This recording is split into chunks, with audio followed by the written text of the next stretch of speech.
আসসালামু আলাইকুম। পিকচার দেখে সবাই বুঝেই গিয়েছেন যে আজকে পাস্তা রান্না করেছিলাম। আমি প্রথমে অফ ক্যামেরায় সবজিগুলো কেটে নিয়েছি, এখন সসেসটাও কেটে রেডি করে নিচ্ছি। সসেস কাটতে আমার সবচাইতে বেশি ভালো লাগে, তাই এই কাজটা আমিই করি। এই যে সসেস রেডি করে নিলাম, এখন চুলায় পানি বসিয়ে দিলাম, দিয়ে দিব সামান্য লবণ আর দিয়ে দিলাম সামান্য তেল। এটা আমি দিয়েছিলাম পাস্তাটা যাতে যখন সিদ্ধ হবে একটা সাথে একটা যাতে না লেগে যায়। পানিটা ফুটে আসলে আমি পাস্তাগুলো দিয়ে দিব। আর আজকে আমি 3-4 রকমের পাস্তা নিয়েছিলাম রান্না করার জন্য। সব পাস্তাগুলো দিয়ে দিলাম। পাস্তাগুলো ভালোভাবে সিদ্ধ করে ছেঁকে নিব। পাস্তাগুলো সিদ্ধ হয়ে আসছে, এখন সব পাস্তা ছেঁকে নিব। পাস্তাগুলো যখন ছেঁকে নিব তখন ঠান্ডা পানি দিয়ে একটু ধুয়ে রাখবেন। এখন চুলায় কড়াই বসিয়ে দিলাম, দিয়ে দিলাম পরিমাণ মতো তেল। এখন সব আমি একটা একটা করে সব উপকরণ দিব। প্রথমেই আমি সসেসটা একটু ভেজে নিয়েছি।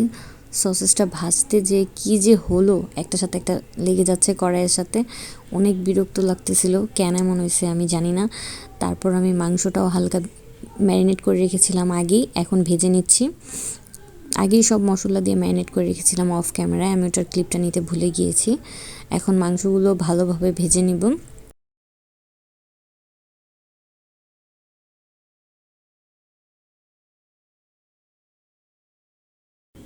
মাংসটা ভাজা হয়ে গেছে, এখন আমি একটা একটা করে সব সবজি, পেঁয়াজ, কাঁচামরিচ সব কিছু একবারে দিয়ে দিব। সব কিছু একবারে দিয়ে ওইটাও ভালোভাবে নেড়ে চেড়ে ভেজে নিব।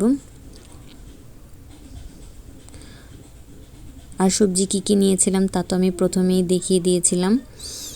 দিয়ে দিলাম পরিমাণ মতো লবণ, দিয়ে দিলাম ম্যাগি মশলা,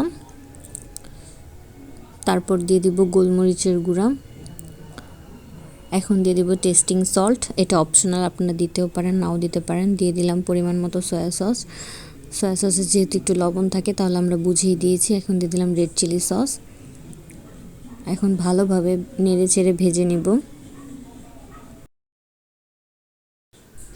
দিয়ে দিলাম ভেজে রাখা সসেসগুলো।